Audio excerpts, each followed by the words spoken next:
Sa Good Vibes, wala naghuna-huna 29 anyos nga fashion designer nga taga Manapla nga isa sa iya mga gindisenyo ang mapilian bilang send-off outfit ni Rabia Mateo ang Miss Universe Philippines sa iya nga pagpadulong sa Estados Unidos para sa kompetisyon. Aton siya kilalahon sa sininga report.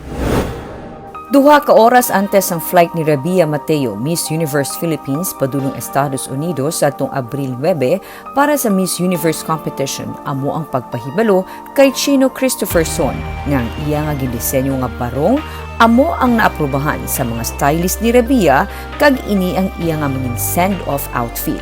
Isa siya sa masobra isa kagatos nga fashion designer na nakabaton sa imbitasyon na mag-submit sa ilang nga design para sa kompetisyon ni Rabia. Kag sa tatlo nga disenyo nga iya ginpadala, ang Holy Mother of Pearls ang napilian. Ang nag-inspire sa akin sa baro specifically is the word perlas ng silanganan. So wala ba lang doon nagsulod sa ulo ko sa gina-sketch ko nga I want Rabia to carry the Pearl of the Orient Seas. Kung mag-battle na siya for Miss Universe. Like, dapat modern siya. It should be sexy, pero conservative. And then, it should be youthful. And dapat do ka symbolic. Inya nagbukas ang duga nga higayon para kay Chino. Wala labot nga natibo ang iyang ngalan sa fashion industry, amat-amat nga nagadamo ang naghatag sang interes sa iya nga mga disenyo. Registered radiologic technologist si Chino.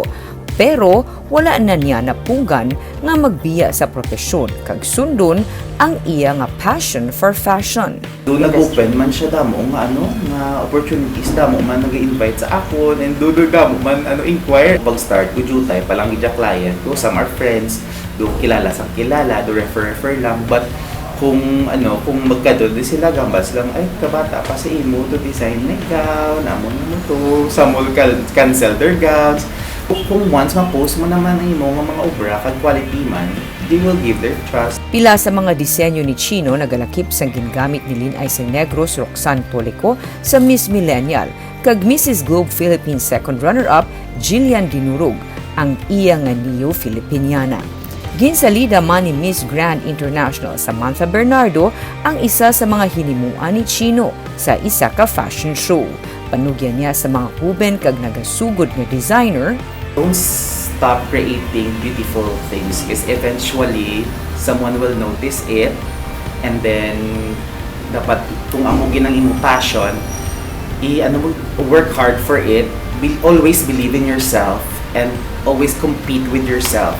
Okay, every day is a new day and then every day is another day to be inspired. So keep on doing things that you love.